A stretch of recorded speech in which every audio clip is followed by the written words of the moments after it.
آج کل ایک انگریزی میں رین آف ٹیرر کہتے ہیں، خوف پھیلایا جا رہا ہے. ایک خوف کی فضا بنائی گئی ہے کہ جو بھی کوئی تحریک انصاف سے کچھ بھی اس کا کنیکشن ہو، رشتہ دار ہو، پولیٹکس سے کوئی کنیکشن نہ ہو، رشتہ دار بھی کسی تحریک انصاف والے کا ہو، کوئی بزنس پارٹنر ہو، یعنی کوئی بھی کسی کی کنیکشن تحریک انصاف کے ساتھ ہو، اس کے اوپر تشدد، ان کے اوپر ظلم، ان کی بزنسز بند، ان کے گھروں کے اوپر چھاپا. یعنی ایسی میں نے تو اپنی زندگی میں اس طرح کے کبھی حالات نہیں دیکھے. ہم صرف پڑھتے ہوتے تھے، فلموں میں دیکھتے تھے کہ جو ہٹلر کا جرمنی تھا، جس کو نازی جرمنی کہتے ہیں، ادھر ہم اس طرح کی چیزیں سنتے تھے کہ رات کے چھاپے پڑ رہے ہیں، رات کو گھس گئے ہیں ہتھیار پکڑے ہوئے لوگ 69 شہریوں کے پاس، اور ان کو گھر توڑ دیا، ان کو پکڑ کے لے گئے. جس کو پکڑنے آئے، اگر وہ نہیں ہے تو جو مرضی ملا اس کو پکڑ کے لے گئے. یہ ہم تب سنتے تھے کہ ایک دم غائب ہو جاتے تھے لوگ، پتہ ہی نہیں چلتا تھا کدھر گئے ہیں. جس طرح اب اعظم خان کا پتہ چلا، اس کی فیملی کا، کہ اعظم خان جو میرے پرنسپل سیکرٹری تھے وہ رات سے غائب ہوئے ہیں، پتہ ہی نہیں کدھر گئے ہیں، تو ان کو اٹھا کے لے گئے ہیں. جس طرح عمران ریاض سے ہوا ہے، اس کے گھر والے بیٹھے ہیں، اس کی بیوی ہے، اس کے بچے ہیں، پتہ ہی نہیں. عدالت کہہ رہا ہے پروڈیوس کرو، پتہ ہی نہیں کدھر لے گئے ہیں جی، ہمیں پتہ ہی نہیں کدھر چلا گیا. اور یہ کتنی اور کہانی ہے. گھروں میں آتے ہیں، کہیں سے اٹھا لیتے ہیں، لے جاتے ہیں، غائب کر دیتے ہیں. اور ہماری عدالتیں، اور میں آج سلام کرتا ہوں ان ججز کو جو اس ساری مشکلات اور دھمکیوں کے باوجود، ججز کو دھمکیاں دی جاتی ہیں، ان کو بھی بتایا جاتا ہے کہ آپ کی ٹیپیں ہیں، آپ کا یہ ہے، آپ کی ہمارے پاس فائلیں بنی ہوئی ہیں، ان کو بھی بلیک میل کیا جاتا ہے.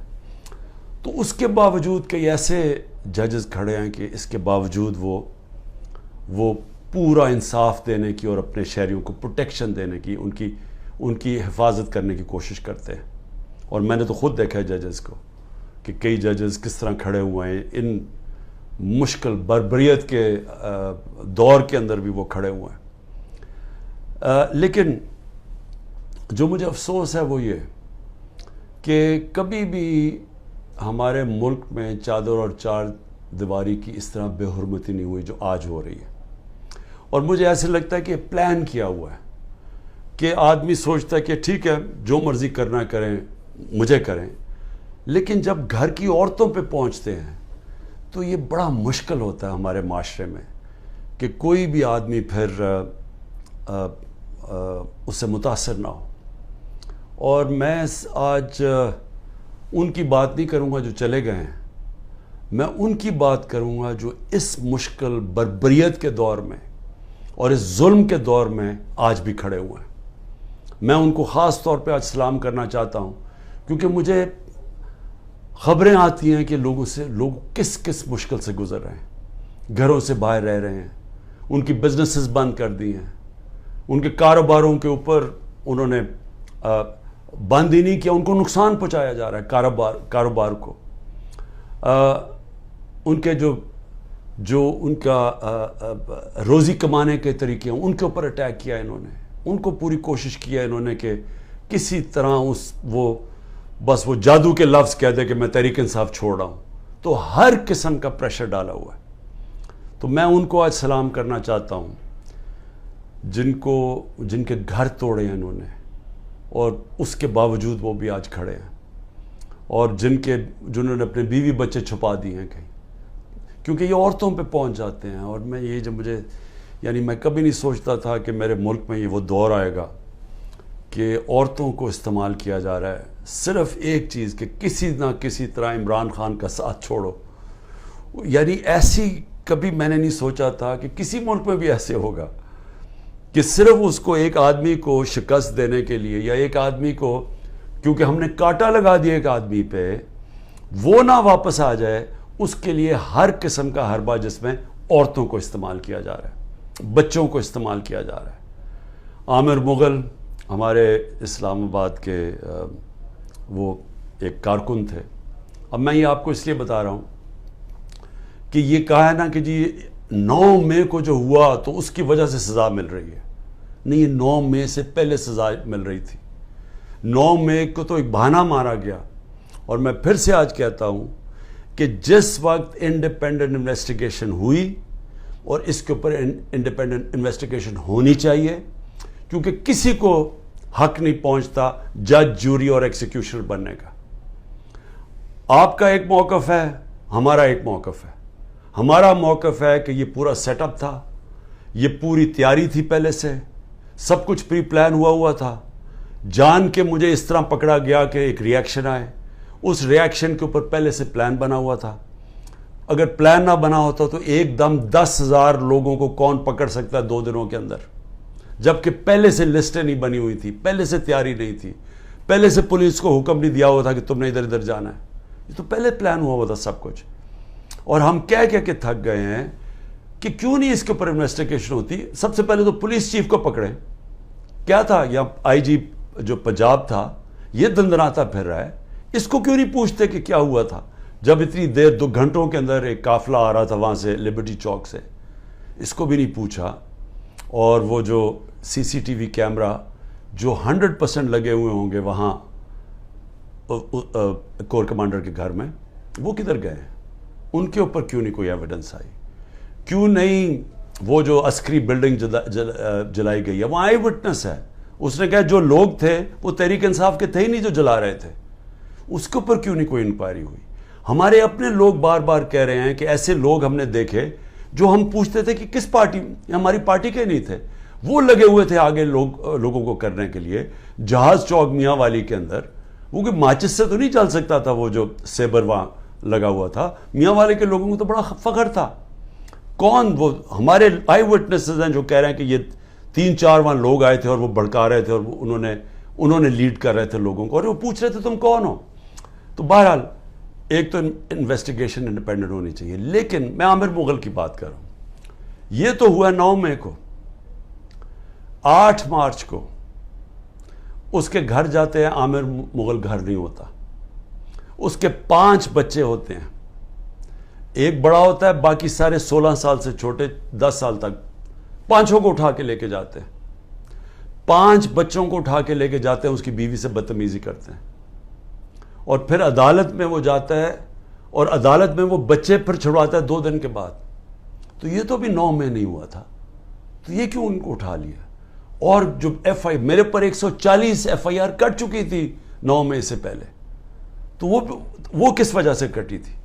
تو یہ جو بنایا جا رہا ہے نا کہ جی 9 مئی کے بعد ہی ہوا ہے، 9 مئی سے پہلے سے پلان تھا. یہ پلان بہت پہلے کا بن چکا تھا کہ عمران خان کے اوپر کاٹا ڈال رہے ہیں. تحریک انصاف نے اب واپس نہیں آنا، اگر واپس آئے گی تو مائنس عمران خان آئے گی.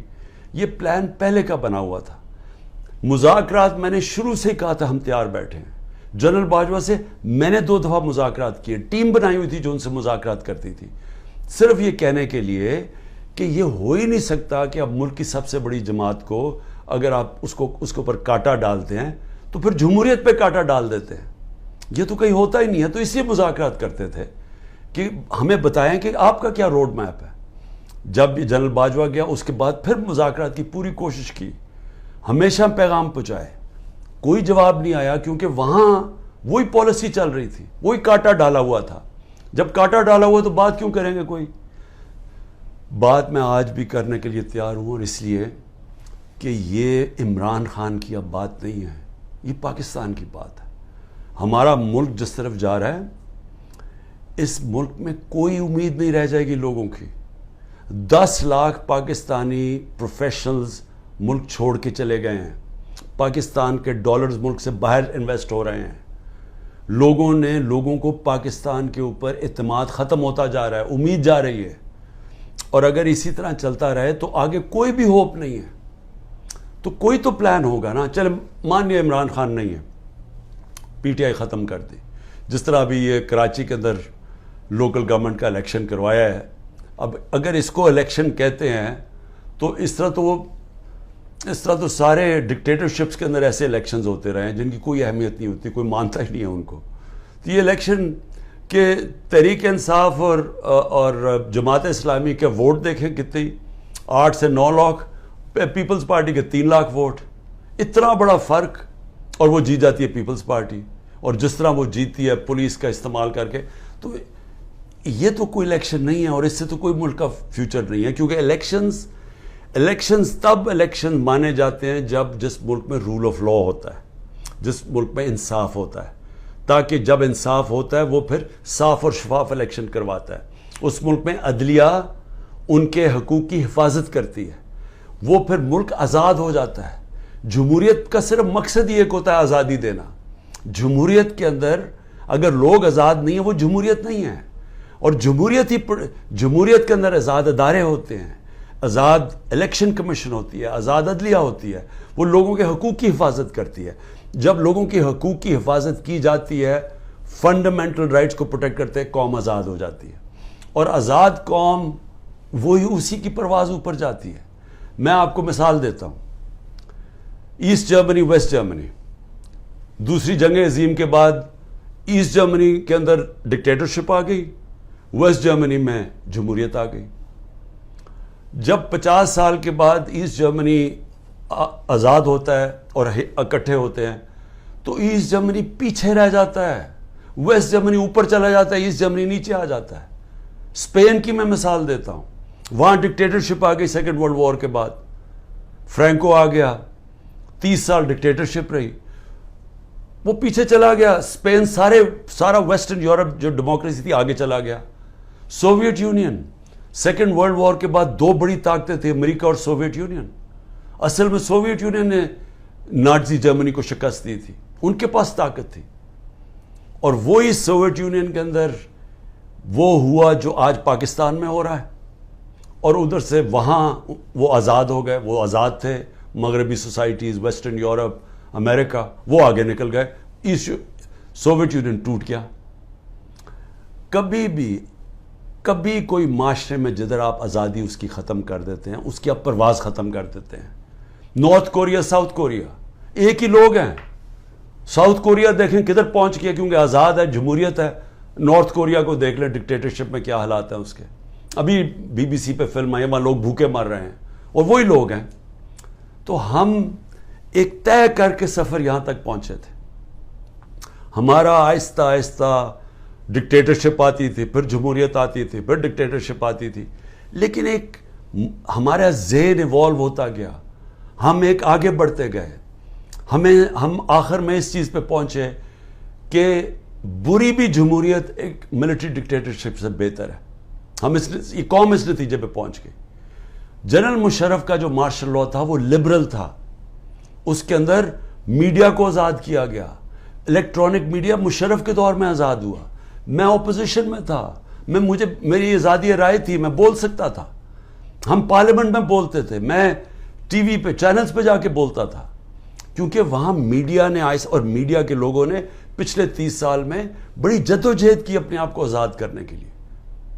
آج وہ سارا زیرو پہنچ گیا. آج اچھے صحافی باہر بھاگ گئے.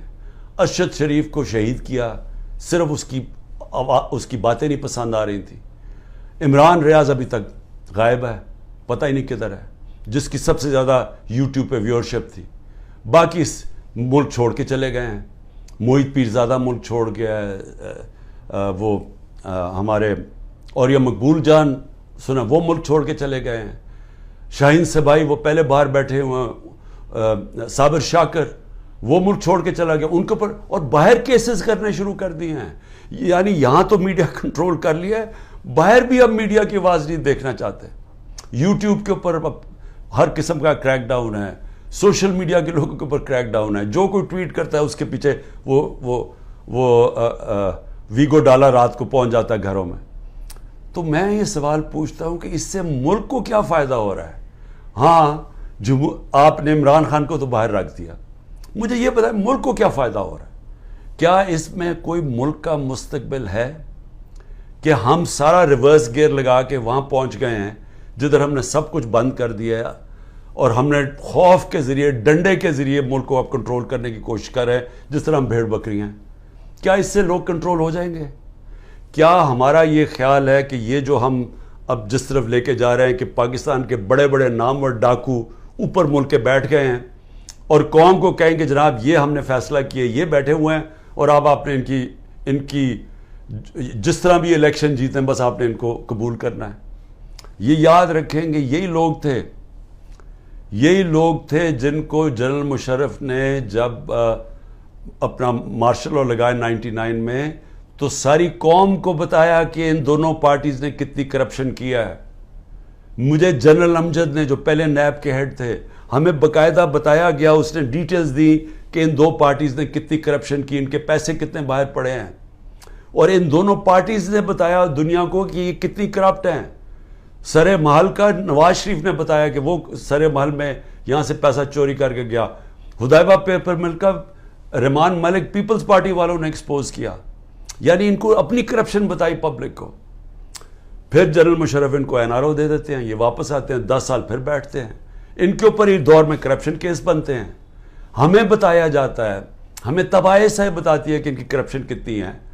میں جیتا ہوں ان کے خلاف, اور ایک آدمی گھوڑا سوار فیصلہ کرتا ہے کہ جناب یہ کیا, یہ ان کی میں نے فیصلہ کیا ہے کہ جناب عمران خان ملک کے لیے برا, ان کو پھر اوپر لے آتا ہے. اور پھر حیران ہوتے ہیں کہ جی یہ سوشل میڈیا کیوں ہمارے اگینسٹ ہو گیا. یہ انسان ہے, آپ نے خود ہی پہلے لوگوں کو تیار کیا کہ یہ کس طرح کے لوگ ہیں, یہ جو 30 سال سے ملک کو لوٹ رہے ہیں. آپ نے ہمیں بتایا کہ ان کی کتنی پراپرٹیز باہر پڑی ہیں.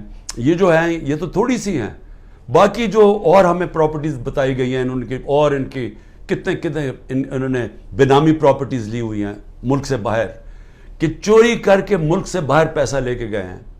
آج یہ محب وطن بن گئے ہیں, اور عمران خان غدار بن گیا ہے جس نے اپنی ساری باہر کی کمائی پیسہ کما کے سب کچھ بیچ کے آج پاکستان میں ہے, اپنے نام پہ ہے.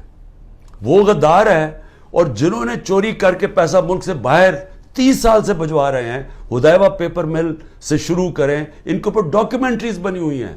بی بی سی نے بتایا انہوں نے کتنا پیسہ چوری کی, یعنی ان کی چوری کے اوپر باہر کے اوپر مضمون لکھے ہوئے ہیں, کتابوں کے اندر ان کی چوری کا مینشن ہے. وہ ٹھیک ہیں, اور ہم آج غدار بن گئے ہیں. تو کیا قوم یہ مانے گی یہ چیزیں؟ کیا قوم سمجھ جائے گی کہ آپ جب فیصلہ کریں گے کون غدار ہے تو قوم بھی ان کو غدار, اگر وہ نہیں مانے گی تو قوم کو ڈنڈے سے آپ سیدھا کریں گے؟ دیکھیں میں آخر میں اپنی قوم سے اب مخاطب ہوں. دیکھیں جس طرف ہم نکل رہے ہیں, مجھے اپنی قوم کے اوپر مجھے یہ خوف ہوا ہے کہ ہم اگر قوم بحثیت قوم کھڑے نہ ہوئے, ظالم حکمران کے خلاف کلمہ حق پڑھنا, یہ اللہ کو وہ چیز پسند ہے جو سب سے بڑی کوالٹی. کیوں پسند ہے اللہ کو؟ کیونکہ جب آپ ظلم کے سامنے سر جھکاتے ہیں آپ غلام بن جاتے ہیں. جب آپ ظالم کے سامنے کھڑے ہوتے ہیں, ظلم کے سامنے اپنی آواز بلند کرتے ہیں, اس کو جہاد کہتے ہیں. اور جہاد کیوں اللہ نے جہاد کو اتنا بڑا رتبہ دیا اسلام میں؟ کیونکہ آزادی کے لیے آپ کرتے ہیں. کیونکہ اللہ کو پتہ ہے کہ آزاد انسانی کا پرواز اوپر ہے. میں نے آپ کو مثال دے دی کہ وہی لوگ ایسٹ جرمنی, ویسٹ جرمنی, آزاد لوگ اوپر چلے گئے, دوسرے نیچے چلے گئے. وہی کوریا کے اندر North Korea, South Korea, North Korea dictatorship, وہ نیچے چلے گی, وہ خوشحال ہو گئے. تو ہمیں تو پتہ ہے دنیا میں کیوں لوگ جمہوریت کی اتنی بات کرتے ہیں, کیونکہ وہ آزاد کرتی ہے لوگوں کو. تو یہ جمہوریت نہیں ہے جو کراچی کا الیکشن ہوا ہے لوکل گورنمنٹ کا, یہ جمہوریت نہیں ہے, یہ ہر ڈکٹیٹر ایسے الیکشن کرواتا ہے. ہمیں ملک کے لیے سب کو فیصلہ کرنا پڑے گا کہ کیا ہم نے یہ ظلم کا نظام قبول کر کے اور اسے ڈر کے ہم نے گھروں میں بیٹھ جانا ہے اور یہ ظلم ہونے دینا ہے. تو یہ سمجھ جائیں کہ اس ملک کا کوئی مستقبل نہیں ہے, یا ہم نے پرامن, اور میں نے آج 27 سال سے کہہ رہا ہوں کہ شہری ہمیشہ پرامن احتجاج کرتے ہیں, شہری ہمیشہ حق کے لیے کھڑے ہوتے ہیں, زندہ قومیں اپنے حقوق کے لیے کھڑی ہوتی ہیں, زندہ قومیں انصاف کے لیے کھڑی ہوتی ہیں, کیونکہ انصاف کے ساتھ ہی آزادی آتی ہے. میں اس لوگوں کے اندر تھا جب برطانیہ کے اندر 20 لاکھ لوگوں نے سڑکوں کے اوپر پرامن احتجاج کیا. میں اس احتجاج میں شامل تھا 2003 میں, جب انہوں نے کہا کہ عراق کی جو جنگ ہے جو برطانیہ شرکت کر رہا ہے یہ نا انصافی ہے عراق کے لوگوں سے. برطانیہ کو فائدہ ہو رہا تھا، تیل کے لیے جنگ تھی، لیکن لوگوں نے، زندہ قوم نے کہا کہ یہ ناانصافی ہے عراق کے لوگوں سے، اور وہ 20 لاکھ لوگ سڑکوں پر نکلے۔ یہ زندہ قوم ہوتی ہے۔ یہ جو کرنے جا رہے ہیں، یہ جو سروں کو خوف پھیلا رہے ہیں، گھر توڑ رہے ہیں، یہ گاڑیاں اٹھا لی، جا کے گاڑیاں چوری کر لی، شاہ فرمان کے اور بھائیوں کی 3 گاڑیاں چوری کر لی، 2 گاڑیاں چوری کر لی اسد کیسر اور اس کے گھر کے لوگوں کی، شاہرام ترکی ان کے گھر میں جا کے 2 گاڑیاں جا کے اٹھا کے لے گئے۔ پولیس چوری کر رہی ہے، جن کے گھروں میں جاتے ہیں وہاں چوری کر لوٹ لیتے ہیں۔ میرے گھر میں جب یہاں آئے تھے تو جو چیز ملی چوری کر کے لے گئے۔ تو کیا ہم اس کو قبول کریں گے اور خوف کے سامنے جھک جائیں گے، یا ہم ایک زندہ قوم کی طرح کھڑے ہوں گے؟ یہ جو اس وقت خوف پھیلایا جا رہا ہے، میں آپ کا مقصد اس کا بتا دوں۔ اس کا مقصد یہ ہے کہ انہوں نے پلان کیا ہوا، یا ملٹری کورٹ کے ذریعے، یا یہ کوئی قتل کے کیس اور ڈال رہے ہیں، یا ابھی میرے پاس کوئٹہ کا قتل کا کیس ڈال، ان کی کوشش یہ ہے کہ مجھے پھر اب انہوں نے پکڑنا ہے۔ اس کے لیے گراؤنڈ تیار کر رہے ہیں کہ خوف اتنا پھیل جائے کہ جب آپ عمران خان کو پکڑیں تو قوم چپ کر کے بیٹھ جائے۔ یہ سارا پلان ہے۔ میں صرف آپ کو کہہ رہا ہوں کہ میں تو تیار ہوں جیل کے لیے، میں تو ہر چیز کے لیے تیار ہوں۔ اللہ کے اوپر پورا اعتماد ہے۔ میں تو یہ اپنی ذات کے لیے کر نہیں رہا، یہ تو میرے اپنے ملک کے لیے۔ میں جب نکلا تھا آج سے 27 سال پہلے، تو میں تو جہاد سمجھ کر نکلا تھا، کیونکہ اللہ تو مجھے سب کچھ دے بیٹھا تھا۔ تو یہ تو اب آپ کے اوپر چیلنج ہے، کیا آپ نے چپ کر کے ظلم ہونے دینا اپنے اوپر اور اپنا مستقبل ختم کرنا ہے، یا آپ نے پرامن احتجاج کرنا ہے اور سب نے مل کے کرنا ہے کہ یہ ظلم ہمیں قبول نہیں، ہم آزادی چاہتے ہیں، ہم حقیقی جمہوریت چاہتے ہیں۔ حقیقی جمہوریت کا مطلب حقیقی آزادی چاہتے ہیں۔ ہم کسی صورت کسی ظالم کے سامنے سر نہیں جھکاتے، اور جب یہ قوم نے فیصلہ کر لیا، کوئی ظالم نہیں آپ کے سامنے کھڑا ہو سکتا۔ وہ صرف تب تک کھڑا ہوتا ہے جب وہ سمجھتا ہے کہ آپ خوف کے بت کی پوجا کرتے ہیں۔ جب تک اس کے سامنے جھکے رہیں گے، وہ آپ کے اوپر حاوی رہے گا۔ جب قوم یہ بت توڑ دے گی، قوم آزاد ہو جائے گی، اور آزاد قوم ہی خوشحال ہوتی ہے۔ پاکستان زندہ باد۔